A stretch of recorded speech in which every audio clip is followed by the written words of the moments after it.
नमस्कार प्रिय दोस्तों, एक बार फिर स्वागत है आप सभी लोगों का एसएनएस ज्ञान यूट्यूब चैनल पर। प्रिय दर्शकों, आज के नए वीडियो में एक और नई जानकारी लेकर हम हाजिर हुए हैं। आज का जो प्रसंग है वो बड़ी ज्ञानवर्धक है। इस कहानी से हमें सीख मिलती है कि इंसान को ईर्ष्या और द्वेष भुलाकर हर हाल में दया और परोपकार का साथ नहीं छोड़ना चाहिए, क्योंकि जिसमें दया और परोपकार वास करता है, भगवान भी सदैव उसकी मदद के लिए तैयार रहते हैं। दोस्तों, वीडियो अच्छी लगे तो चैनल को सब्सक्राइब कर बेल आइकन को दबाएं। प्रिय दर्शकों, पुरु वंश में जन्मे उसी नरदेश के राजा शिवी बड़े ही परोपकारी और धर्मात्मा थे। जो भी याचक उनके द्वार पर जाता था, कभी खाली हाथ नहीं लौटता था। प्राणी मात्र के प्रति राजा शिवी का बड़ा स्नेह था, अतः उनके राज्य में हमेशा सुख शांति और स्नेह का वातावरण बना रहता था। राजा शिवी हमेशा ईश्वर की भक्ति में लीन रहते थे। राजा शिवी की परोपकारशीलता और त्याग के चर्चे स्वर्गलोक तक प्रसिद्ध थे। एक समय की बात है जब राजा शिवी एक धार्मिक यज्ञ का अनुष्ठान कर रहे थे।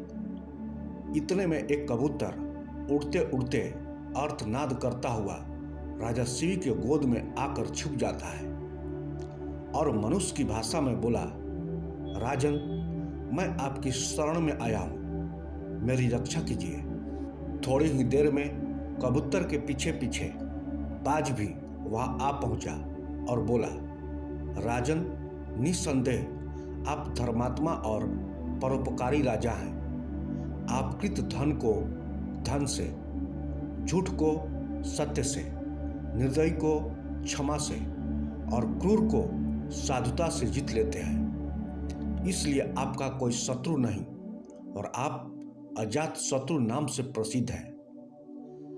आप अपकार करने वाले का भी उपकार करते हैं। आप दोष खोजने वालों में भी गुण खोजते हैं। ऐसे महान होकर आप यह क्या कर रहे हैं? मैं भूख से व्याकुल होकर भोजन की तलाश में भटक रहा था, तभी संजोग से मुझे यह पक्षी मिला और आप इसे शरण दे रहे हैं। यह कबूतर मेरा आहार है और आप मुझसे मेरा आहार। प्रिय दर्शकों, इतने में कबूतर राजा से कहता है, महाराज, मैं इस बात से डरकर आपकी शरण में आया हूँ, मेरी प्राणों की रक्षा कीजिए महाराज। अतः आप इस बाज की बात कभी मत मानिए, यह दुष्ट बाज मुझे मार डालेगा। राजा धर्म संकट में पड़ जाते हैं, पर राजा अपनी बुद्धि और विवेक का प्रयोग करके कहते हैं, हे बाज, यह कबूतर तुम्हारे भय से भयभीत होकर मेरी शरण में आया है, अतः यह मेरा शरणार्थी है। मैं अपनी शरण आए शरणार्थी का त्याग कैसे कर सकता हूँ?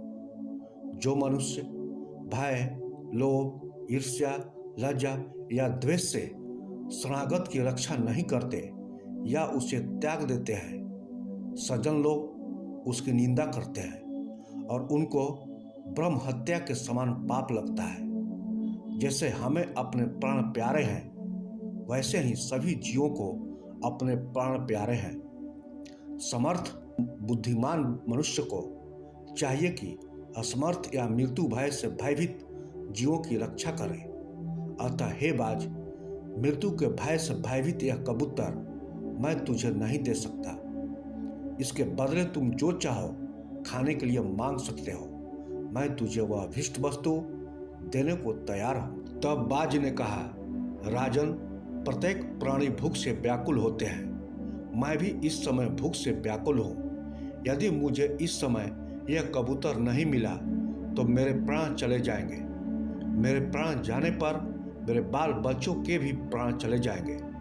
अतः हे राजन, इस तरह एक जीव के प्राण बचाने की जगह कई जीव के प्राण चले जाएंगे। हे राजन, आप ऐसे कैसे धर्म का अनुसरण कर रहे हैं जो अधर्म को जन्म देने वाला है? बुद्धिमान मनुष्य उसी धर्म का अनुसरण करते हैं जो दूसरे धर्म का हनन न करे। आप अपने विवेक के तराजू से तौलिए और जो धर्म आपको अभिष्ट हो वह मुझे बताइए। तब राजा शिवी बोले, हे बाज, भय से व्याकुल हुए शरणार्थी की रक्षा करने से बढ़कर कोई धर्म नहीं है। जो मनुष्य दया और करुणा से द्रवित होकर जीवों का अभयदान देता है वह देह के छूटने पर भी सभी प्रकार के भय से मुक्त हो जाता है। धन, वस्त्र, गौ और बड़े बड़े यज्ञों का फल यथा समय नष्ट हो जाता है, किंतु भयाकुल प्राणी को दिया अभयदान कभी नष्ट नहीं होता। मैं अपना पूरा राज्य तुम्हें दे सकता हूँ, पूरे राज्य का आहार तुम्हें दे सकता हूँ, अपना सब कुछ तुम्हें दे सकता हूँ, पर यह कबूतर तुम्हें नहीं दे सकता। तब बाज बोला, हे राजन, प्रकृति के विधान के अनुसार कबूतर ही हमारा आहार है, अतः आप इसे त्याग दीजिए। तब राजा बोले, हे बाज, मैं भी विधान के विपरीत नहीं जाता।